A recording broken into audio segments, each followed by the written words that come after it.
அனைவருக்கும் வணக்கம். நான் உங்கள் அஸ்ட்ரோ புவனேஸ்வரி பேசுகிறேன். நீங்கள் எல்லோரும் எப்படி இருக்கீங்க?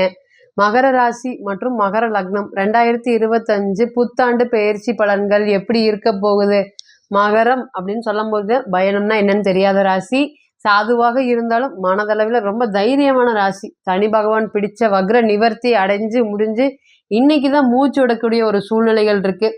100% இன்னைக்கு கடவுளே வந்து உனக்கு கொடுக்க வேண்டிய பலன்கள் கொடுத்துக்கோ அப்படின்னு கேட்டனாலுமே நீங்கள் ரொம்ப அது கடவுள் தான் இல்லையா அப்படின்னு சோதிக்கக்கூடிய காலம் வந்துருச்சு. அந்த அளவுக்கு யாரையுமே நம்பாமல் இருக்கீங்க.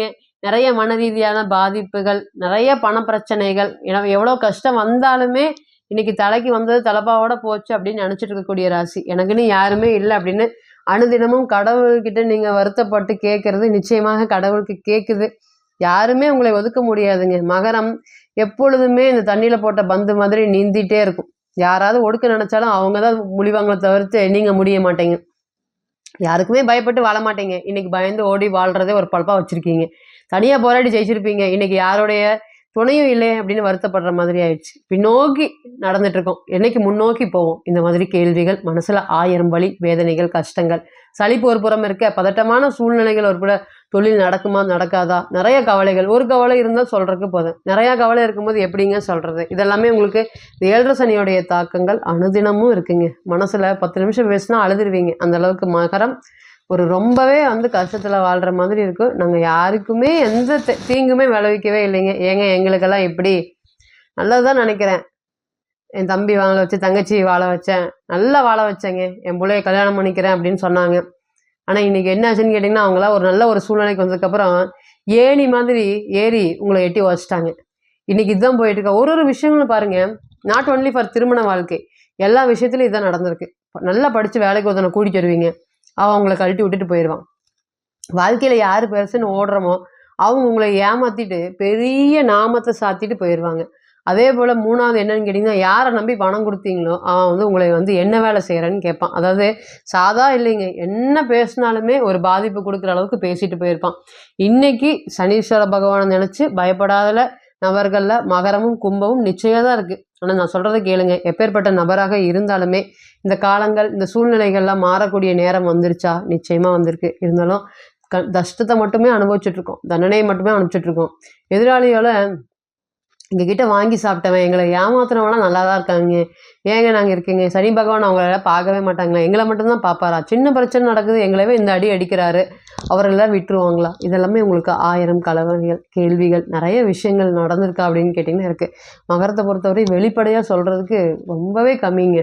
அந்த அளவுக்கு மனப்பூர்வமான, யாருக்குமே தெரியாதது தான் நிறைய நடந்திருக்கு. தெரிஞ்சதை விட தெரியாதது தான் இருக்குது. நிறைய கிடைக்காததுக்கு ஏங்குறதுக்கும் இந்த காலங்கள் இருந்திருக்கு. உயர்ந்த நிலைக்கு போகிற மாதிரி இருந்து டக்குன்னு கீழே வந்திருப்பீங்க. இந்த மாதிரி ஒரு நாள் இரவில் என்னுடைய வாழ்க்கை மாறிச்சு அப்படின்னு சொல்லக்கூடியது எல்லாமே இந்த மகரத்தை பொறுத்த வரையும் நிறைய விஷயங்கள் அள்ளி கொடுத்துருக்காருங்க. மின்னுவதெல்லாம் பொண்ணல்ல, இவன்லாம் நல்லவன், இவன்லாம் கெட்டவன் இல்லை, இப்படிலாம் பார்த்து பொழைச்சிக்கோ, இவன்லாம் நமக்கு இந்த மாதிரி துரோகத்தை பண்ணுவானா, இவன்லாம் நம்மளை இப்படி பேசுவானா அப்படிங்கிற மாதிரி நிறைய உங்களுக்குள்ளார யாரெல்லாம் நல்லவன் நினச்சிங்களோ அவனெல்லாம் உங்களுக்கு பெரிய ஆப்பா வச்சுட்டு போயிருப்பாங்க. இது எப்போ நடந்தது? எல்லாமே 2-3 வருஷம் நடந்தாலுமே இன்னைக்கு யாரும் இல்லாமல் ஒதுங்கி இருக்கீங்க. நிறைய விஷயங்கள் பொருளாதாரத்துக்காக ஏங்கி இருக்கீங்க. சுற்றி உங்களுடைய பொருட்களை சுற்றி சாப்பிட்டு இருந்த ஒரு 5 பேர் உங்களை சுற்றிக்கிட்டே இருந்தானுங்க. பணத்தை வாங்குவானுங்க, செலவு பண்ணுவானுங்க, அண்ணா அண்ணா அண்ணா அப்படின்னு உங்கள் பின்னாடி சுற்றிட்டு இருந்தவனுங்க எல்லாம் இன்றைக்கி பணம் இல்லை உங்ககிட்ட, நீங்கள் 0 ஆகிட்டீங்கன்னு தெரிஞ்சோடனே பறந்து போயிடுவாங்க. நீங்கள் வந்தால் கூட வழுக்கட்டாயமாக அடுத்த விதியில் பூந்துட்டு ஓடிடுவானுங்க. இப்படி தான் இன்றைக்கி உங்களுடைய மதிப்பு, மரியாதை, கௌரவம் அப்படிங்கிறது குறைஞ்சிருக்குங்க. இதனால் கெத்த சிங்கம் மாதிரி இருந்த நீங்கள் அமைதியான சிங்கம். ஏன்னா எப்போவுமே வந்து பார்த்திங்கன்னா மகரம் தன்னையை பற்றி பெருசாக வெளிப்படை பண்ணவே பண்ணாது. இதெல்லாமே நீங்கள் இறக்கங்கள், ஏற்றங்கள் இதெல்லாமே நீங்கள் பார்த்துட்டு வந்திருக்கீங்க. ஆனால் இன்னைக்கு இந்த 5 வருஷத்துக்கு முன்னாடி 2 ராசிலையும் சரி, ராசிக்கு 2லேயும் இருக்கக்கூடிய சனீஸ்வர பகவான் வேற மாதிரி இருக்கார். இந்த இறக்கத்தை நான் வாழ்க்கையில் சந்திச்சதே இல்லைங்க. இந்த மாதிரி ஒரு மனவலி, வேதனைகள் இல்லவே இல்லை. வாழ்க்கை பாரம் ஜெயிக்காதா, வாழ்க்கை ஜெயிக்காதா, பழைய மாதிரி ஆக மாட்டோமா அப்படிங்கிற 1000 கேள்விகள் இருந்தாலும் இனி வரக்கூடிய காலங்கள் நாங்கள் ஏன் அடுத்தவங்களுக்கு தீங்கே விளைவிக்காத எங்களுக்கு போய் ஏங்க இப்படி இந்த மாதிரி உங்களுக்குன்னு 1000 கேள்விகள் இருக்குது. இனி வரக்கூடிய காலங்களில் இந்த 2025 இதெல்லாமே நீங்கள் பார்த்து கடந்து பேசி கேட்டுட்டு இந்த வலியோட வேதனையோட 2025 எப்படி போகுது அப்படிங்கிறது முதல் தர யோகம் அப்படிங்கிறது ராசிக்கு 2 சனி சுக்கிரனுங்க. உங்கள் எல்லாருக்குமே தெரியும் இந்த ராசிக்கு முதல் தர யோகாதிபதியான சனி பகவான் மற்றும் சுக்கிரனோட சேர்ந்து ராசிக்கு 2ல் இருக்கார். எவ்வளோதான் இருந்தாலுமே தலைக்கு வந்து தலைப்பா போச்சு அப்படின்னு சொல்கிற அளவுக்கு இந்த 2025 நிச்சயமாக இருக்கும். ராசிக்கு 3ஆம் இடத்துல ராகு பகவான், ராசிக்கு 5ல் குரு வக்ரம், ராசிக்கு 7ல் வந்து பார்த்திங்கன்னா செவ்வாய் நீசமடைஞ்சு வக்ரம், ராசிக்கு 9ஆம் இடத்துல கேது, ராசிக்கு 11ஆம் இடத்துல புதன், ராசிக்கு 12ல் சூரியன் மற்றும் சந்திரன். இந்த கிரக சேர்க்கைகள் இருக்குது. ராசிநாதன் சனி பகவான் சுக்கிரனோட இணைவது ரொம்பவே சூப்பருங்க. இந்த 12 ராசிக்கு 2025 பிறக்கும் போது ஒரு நல்ல ஒரு 4 பலன்கள் எந்த ராசிக்கு நடக்க போகுது அப்படின்னு கேட்டிங்கன்னா எழுதி வச்சுக்கலாம். மகரத்துக்கு ஏங்க மகரத்துக்கு முதல் தர யோகாதிபதியான சுக்கிரன் மற்றும் குடும்பஸ்தானாதிபதியான சனி பகவான் 2ஆம் இடத்தோடைய எங்கே வாக்குஸ்தானத்தில் குடும்பஸ்தானத்தில் பொருளாதாரம்னு சொல்லக்கூடிய 2ஆம் இடத்துல இனி செலவுகள், வீண் செலவுகள், விரைய செலவுகள், தண்ட செலவுகள், உங்களை மீறி நடக்கக்கூடிய செலவுகள் இது எல்லாமே குறையக்கூடிய காலங்கள். சேமிப்பு சொத்தாக மாறும். செலவு பண்ணிகிட்டே தான் இருக்கோங்க. மகரத்தை பொறுத்த வரையும் செலவு பண்ணிகிட்டே தான் இருக்கும். இனி வரக்கூடிய காலங்களில் செலவெல்லாம் கட்டுப்படுத்தி பணம் பொருளாதாரத்தில் சேர்த்து அடுத்தவன் முன்னாடி கெத்தாக வாழ்ந்து காமிப்போமா? எஸ், காமிப்பீங்க. 2வது என்னன்னு கேட்டிங்கன்னா சதா நேரமும் சிந்தனைகள் என்னையே பொருளாதாரத்தை நோக்கி ஓடிட்டே இருக்கு. இந்த சிந்தனை எல்லாமே ஜெயிச்சிருவோமா? வக்ர குரு வந்து தரேன்னு ஒரு பொருளையும் ஏமாத்திட்டு இருக்காரு. இன்னைக்கு பாருங்க 5லே வக்ரமாக இருக்காரு. குழந்தைகள், செல்வம், பூர்வீக சொத்து இதுக்கெல்லாம் ஒரு பெரிய கேள்விக்குறியாக உட்காந்துட்டு இருக்காருங்க. வக்ரம் ஆகிட்டாவே வந்து பார்த்திங்கன்னா சாமானியத்தில் வாங்க முடியாது. ஒரு விஷயம் நான் முன்னாடி போனால் பின்னாடி இழுக்கிற மாதிரி, முன்னாடி போனால் பின்னாடி, அதே ஒன்று விஷயத்தில் இல்லைங்க. குழந்தை மட்டும் இல்லைங்க, தொழிலும் சரி அல்லது தொழிலில் வரக்கூடிய லாபங்களும் சரி நிறையா பின்னோக்கி தான் போயிருக்கு தவிர முன்னுக்கு இழுக்கிறதுக்கு ரொம்ப கஷ்டமாக இருக்குது. இது எல்லாமே வந்து இனி வரக்கூடிய காலங்களில் மாறும். 2வது சனி சுக்கிரன் பொருளாதாரத்தில் 2ஆம் இடத்துல இருக்கப்ப மனைவியினால் பெரிய ஆதாயங்கள் ஏற்படுறதுக்கு, மனைவி பெரிய அளவுக்கு தொழில் பண்ணிட்டு இருக்காங்க, அவங்க கூட சேர்ந்து நான் பண்ணலாமா, இல்லை மனைவி பேரில் தொழில் பண்ணலாமா, இல்லை நானும் மனைவியும் சேர்ந்து தொழில் பண்ணலாமா, எப்படியாவது இந்த பேசிகிட்டு இருக்கிறவங்க வாய் எல்லாத்தையும் அடக்கணுங்க. அதுக்கு ஒரு வழி சொல்லுங்க.